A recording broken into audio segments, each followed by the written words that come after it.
জিনিস খাচ্ছি, তালের বড়া।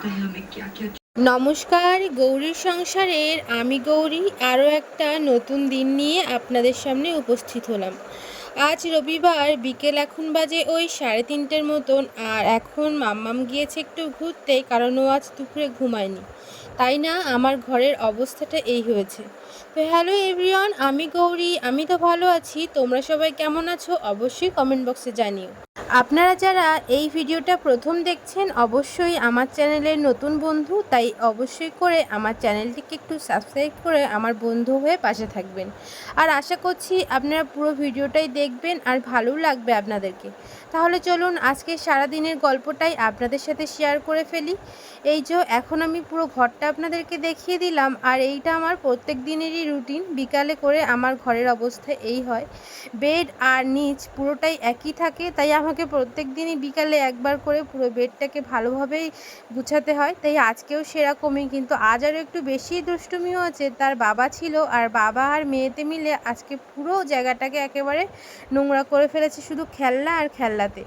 তো এখন চলুন আমার কাজটা আমি করে নিই। ওদেরকে আমি একটু ঘুরতে পাঠিয়েছি, তাই এখন আমি ভেবেছি তাড়াতাড়ি করে ঘরটাকে গুছিয়ে নেব, নইলে আর সময় হবে না। জানেন, সন্ধ্যাবেলায় ওরা সবাই আবার চলে আসবে ঘরে, তখন আবার হুটোপাটা হবে। খাওয়া দাওয়া আছে সন্ধ্যাবেলাতে, আজকে টিফিন একটু করব, তাই জন্যই।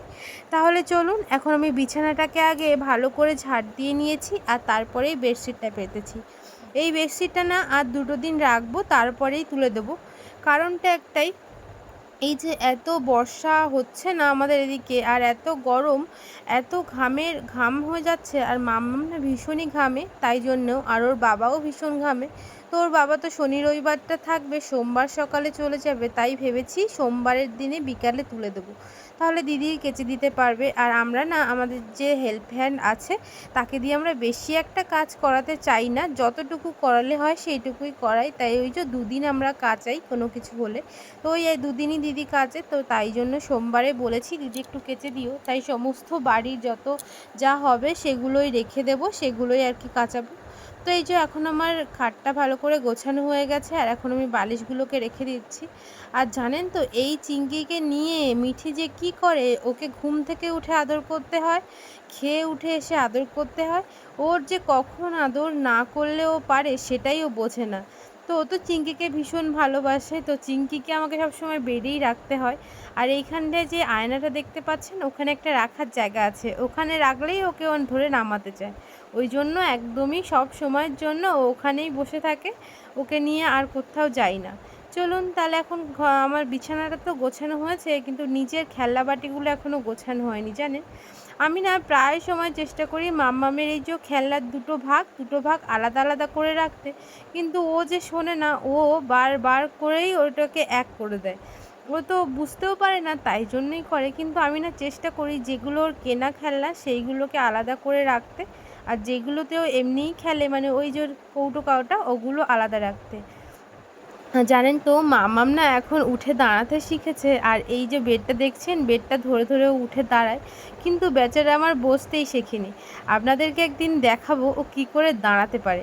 হামাগুড়িতেও তো সে অনেক দিন আগেই পারে, আর এখন না এই ইদানিংকাল হচ্ছে বেশ ভালো দাঁড়িয়ে উঠতে পারে। আগে ধরে দাঁড়াতে হতো, দাঁড় করিয়ে দিতে হতো, বাট এখন ও বেশ ভালো দাঁড়াতে পারে। তো এখানে আমি গুছাচ্ছিলাম, আর বাবু এসেছিলো, বাবুর ফোনের একটা সমস্যা হচ্ছে, তাই নিয়ে। সমস্যা বলতে কি, বাবু কার কাছে কল করেছিল, তাই ওরা ব্যালেন্সের একটা বিল দেখাচ্ছে, সেটাই আর কি বাবু বলছিল যে এসএমএসটা কেন আসলো। তো ওই জন্য আমি বাবুকে বুঝিয়ে বললাম যে কোনো কিছু কাটেনি, তোমার আনলিমিটেডই কল আছে।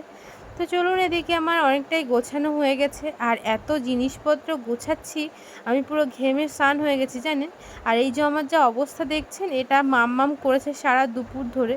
আজকে না একটু বেশি ঘুমায়নি, মানে ওই 4:30 অবধি ঘুমায় প্রায় সময়, কিন্তু আজকে ওই 2-2:30টার দিকেই উঠে গেছিলো, তাই জন্য আর ঘুমায়নি। এবারে কি করবে, ও আমার চুল ধরে ছেঁড়াছিঁড়ি করেছে। তো চলুন এখন ঘরটাকে গুছিয়ে নিয়েছি, আর এখন বাকি আছে এই যে বাইরে জামা কাপড়গুলো তুলবো। ওই যে দিদি এসেছে কাজে, আর দিদি এসেই ডাকলো, তাই বাইরে বের হলাম গেটটা খুলে। তো চলুন, এদিকে আমার জামা কাপড়গুলো শুকিয়ে গেছে, আর এগুলো আমি তুলে নিই। আচ্ছা, আপনারা আমার ভিডিওটা কি কোথা থেকে দেখছেন আমাকে একটু কমেন্ট করে জানাবেন না প্লিজ। তাহলে না আমি আপনাদেরকে অনেক অনেক ধন্যবাদ জানাতে পারি। আর জানেন তো, আমার এই প্রত্যেক দিনের ভিডিও আমি হয়তো দিতে পারি না, বাট আমি চেষ্টা করি সপ্তাহে 2 থেকে 3টে দিনের ভিডিও আমি শেয়ার করার জন্য। তাই জন্য আমি প্রায় সময় চেষ্টা করি যে 2 দিন 3 দিনের ভিডিও দেব, সেটাই করি জানেন। তবুও অনেক সময় হয় যখন আমি পারি না।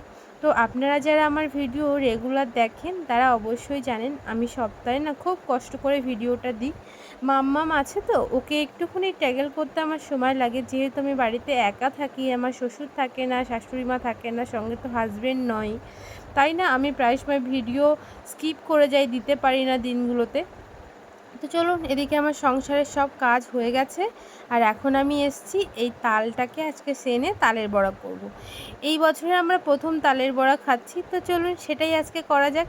আর আজ না ওর বাবা যখন শনিবার দিন শুক্রবার দিন রাতে এসছিল, তখন এসে আগেই বলেছিল যে তাল এনেছো, তাহলে কি তালের বড়া করবে? আমি বললাম হ্যাঁ, তালের বড়া করার জন্যই এনেছি। অ্যাকচুয়ালি সেদিনকার গেছিলাম পাড়াতে কাকিমাদের বাড়িতে, তো কাকিমা পুকুর থেকে তাল তুলছিল। তো আমাকে দেখে বলল যে বৌমা, 2টো তাল নেবে? তো আমি বললাম হ্যাঁ দাও, দিলেই নেব। তো তাই জন্য এই 2টোই তাল এনেছিলাম। তালগুলো না বেশ শক্ত ছিল তখন, তাই ওই 2-3 দিন রাখার পরে এখন বেশ নরম হয়েছে। তো আমার একটা ভুল হয়েছিল, একটা তাল জলে পড়েই না ফেটে গেছিলো, তাই জন্য সেটার কিছুটা নষ্ট হয়ে গেছে, 2টো আটি আমি নিতে পারিনি। বাট এই যে এখানে আছে 4টে আটি, মোট 6টা আটি হওয়ার কথা ছিল, বাট সেটা এখন হয়ে গেছে 4টেতে, 2টো বাদ গিয়েছে। তো এই যে আমি কিন্তু তাল এভাবেই তার মানে ভালো করে থেতে নিই, তাতে ভালো করে না ওর যে শাঁসটা থাকে সেটাই বেরিয়ে যায়। জানো তো, এই তালের কথা ভাবতে গেলে বা তালটা যে করছি এখন, যে আমি তোমাদের সাথে বলছি, এই ভয়েস ওভারটা দিচ্ছি, আমার না খুব ছোটোবেলার কথা মনে পড়ছে জানো। আমি, ঠাম্মা, বোন আর ভাই মিলে সব সময় নজর রাখতাম আমাদের ওই পাশের বাড়িতে ছিল তাদের একটা তাল গাছ। সেই তাল গাছ থেকে কখন তাল পড়বে আর আমরা যাব আর গিয়ে নিয়ে আসবো। আমরা তো গ্রামে থাকতাম, তাই গ্রামে সবার বাড়িতেই প্রায় তাল গাছ আছে। আমাদের বাড়িতেও একটা তাল গাছ আছে, কিন্তু সেটাতে তাল হয় না, সেটা একটা ছেলে তাল গাছ। তাই ওই সবার তাল গাছের দিকেই নজর থাকতো, আর ঠাম্মা আর আমি গিয়ে নিয়ে আসতাম, আর ভাই আর বোন নজর রাখতো কখন তাল পড়ছে। আর যেদিন আমরা এভাবে তালের শাঁস বের করতো ঠাম্মা, ওই যে দেখলে যে ছিবড়েগুলো বেরোতো, ওইগুলো নিয়েই আমরা 3 ভাই বোন ভীষণ মারামারি করে খেতাম জানো। তালের শাঁস খেতে তখন কাঁচা কাঁচা ভীষণই ভালো লাগতো। আর ঠাম্মা কি বলতো জানো, বেশি খাস না, পেট ব্যথা করবে কিন্তু। আবার সেও ভয় পেতাম।